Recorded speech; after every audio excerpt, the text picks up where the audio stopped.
Thank you, Alan. And first of all, I just want to mention that the introduction Mr. Saman Pushpakumar gave about me, and also the context in which that I have to discuss this, my paper. It's not at all, I don't think that I can fit into that kind of, high-flown academic philosophy as such. Anyway, now I will start my presentation, and also I just want to announce that soon after the presentation, I think I got to leave because of some personal problem. So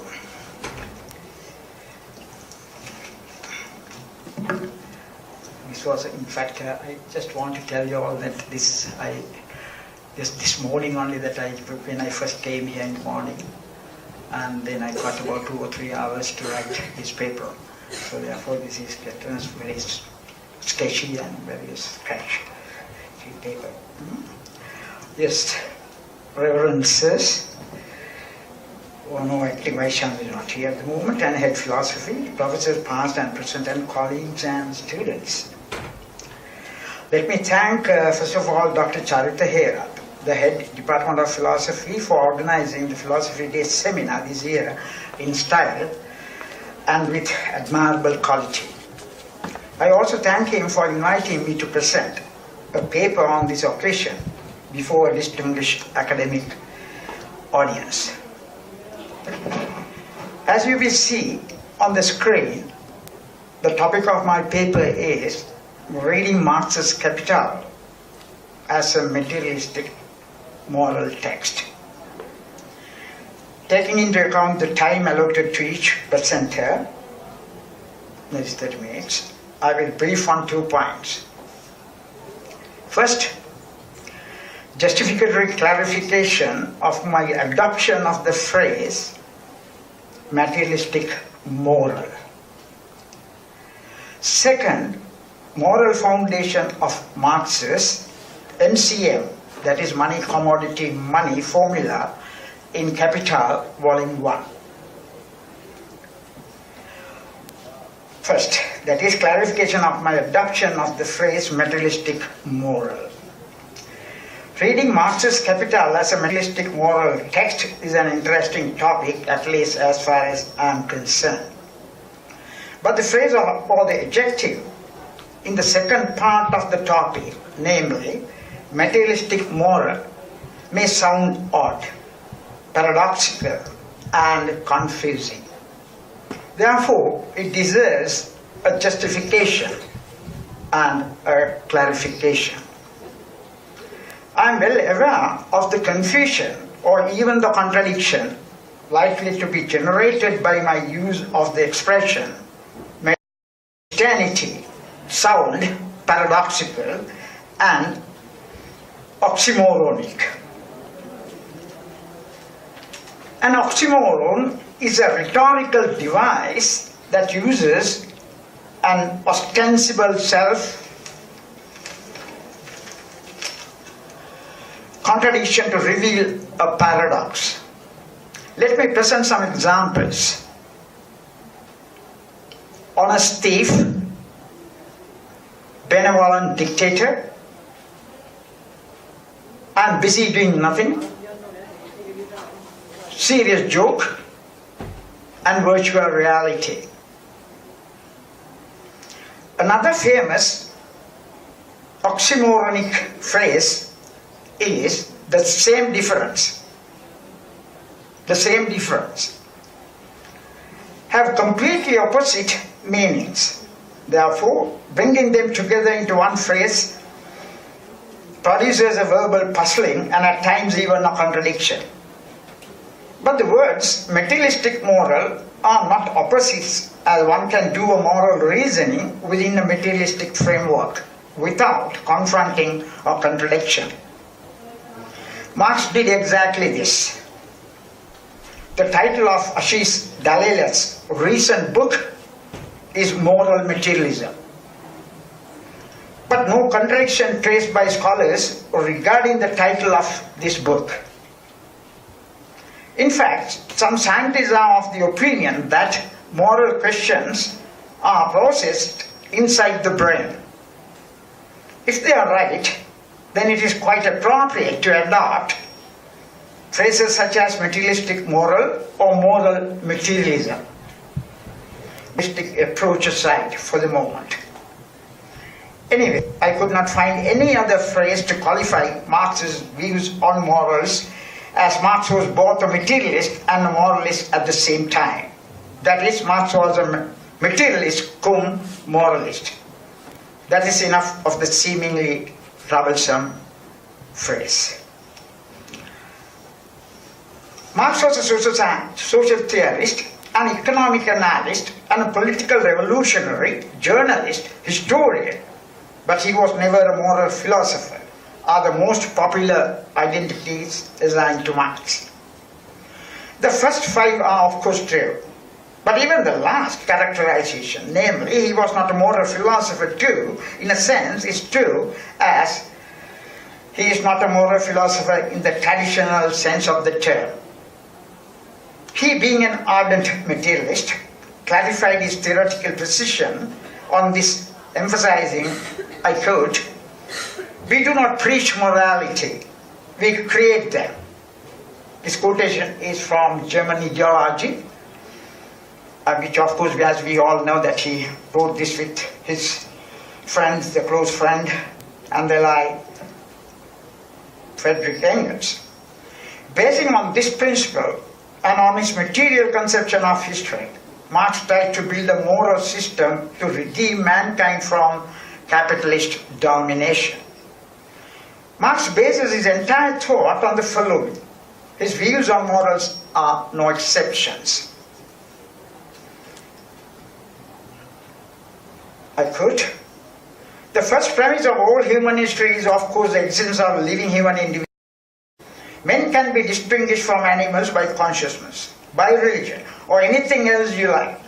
They themselves begin to distinguish themselves from animals as soon as they begin to produce their means of subsistence, a step which is conditioned by their physical organization. By producing their means of subsistence, men are indirectly producing their actual material life." Now this quotation is from Marx again, from German Ideology, which was published in 1845. And I think this is the basis of Marx's philosophy, which is of course materialist. And what he says is, and what he has been trying to say is that we can talk of anything. We can talk of anything in the sense, even the ethical matters or the moral issues, within the framework of materialism. That is why this is the basic, the German ideology, and also he repeats the same, or rather the same thing in various other texts, that is the material foundations of the world and also of our conception and ideas. Now, we will come to the moral number 2. Moral foundation of Marx's MCM, Money, Commodity, Money Formula in Capital, Volume 1, or reading MCM from a moral point of view. Because I will be focusing only on this circuit. Only on this circuit, that is MCM circuit, which I find is very important and very crucial and vital to criticize the mechanism of capitalism. But still, the model or the circulation or the circuit has moral overtones.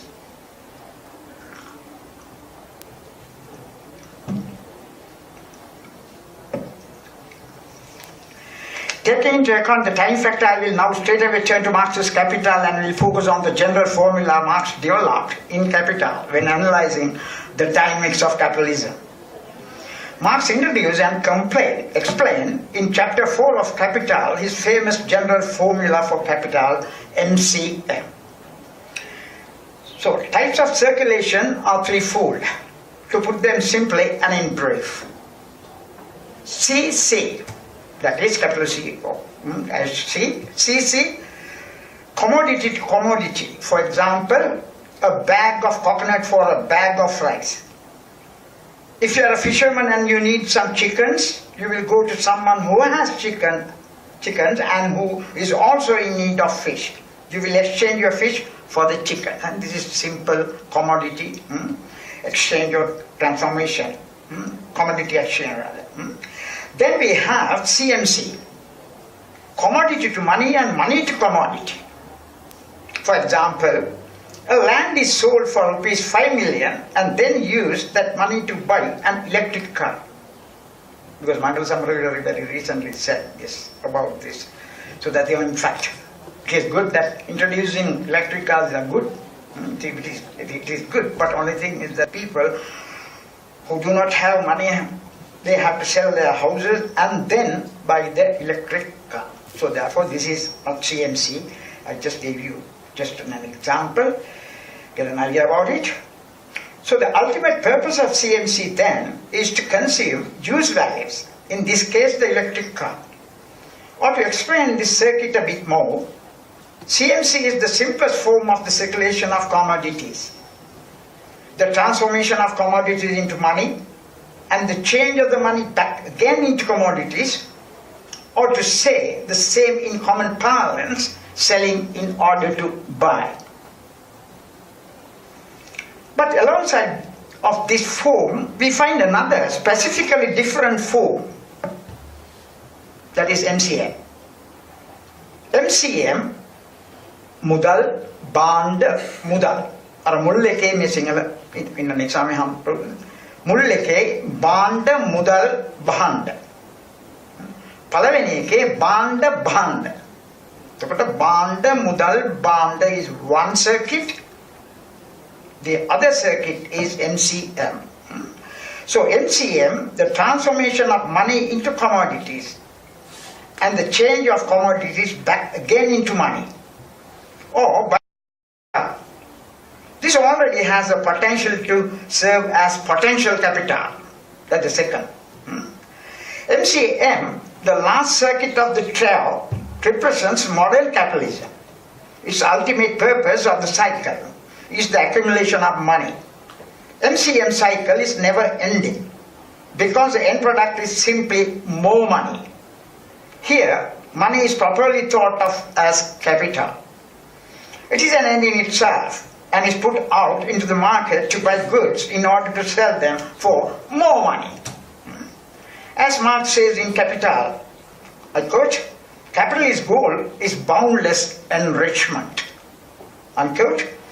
In MCM circulation, money ends the movement only to begin another cycle or another circulation. So the end of one MCM circulation generates the next circulation and it continues smoothly and uninterruptedly from capitalist point of view. If you examine the circuit MCM a little closer and with due care, you will see how this entire mechanism initiates humanity in general and the quality and the dignity of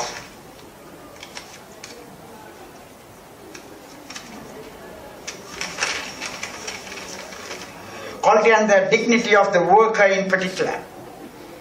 The same formula with little variation is continued even today. The same formula in the MCM formula. In this digital economy, still that is being used and that is the formula. Let me elaborate this a bit more. In MCM circulation, money is exchanged for money, which makes no sense as you are investing money, taking all the risks of losing your money only to end up with the same amount of money. But this circulation would make sense when you have a profit M or M plus.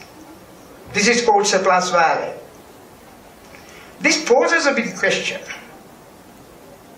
which is the gateway into Marx's theory of materialistic morality or materialist morality.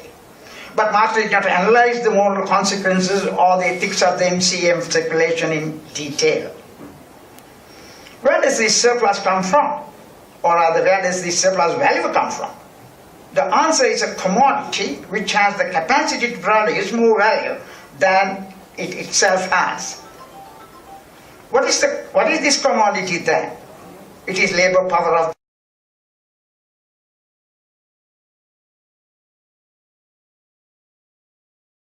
exploitation. It is not a virtue, but a vice, as it takes an unfair advantage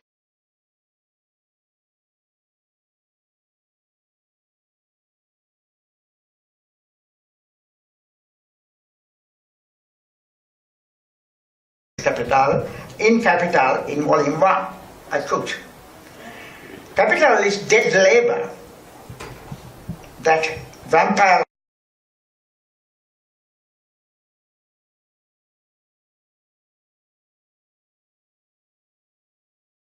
during which the laborer works is the time during which the capitalist consumes the labor power he has purchased of him, and unquote. This not only mere an empirical observation, it is at the same time a moral condemnation of the behavior of the greedy capitalist himself. What's time now? Do you have it? No, I know, but how? Yeah, another 10 minutes. Another 10 minutes, okay, right, fine. So, himself, right. Then, let me say about alienation also, otherwise it is incomplete. Because alienation, and for me, the CMC, I think I find these two concepts, or rather the one is of course the circuit and the other one is of course the concept, very important moral concepts that we find in Capital. That is alienation. Alienation of man in a capitalist society. Marx outlined his views about man's, in here the workers, alienation in a capitalist society, placing it within his well worked out materialist framework. It too needs a brief mentioning here.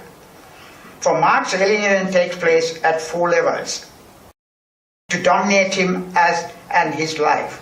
Number 2, man is alienated from other men through the competitive character of the economic system based on private property, which forces everyone to live at someone else's expense. Level 3.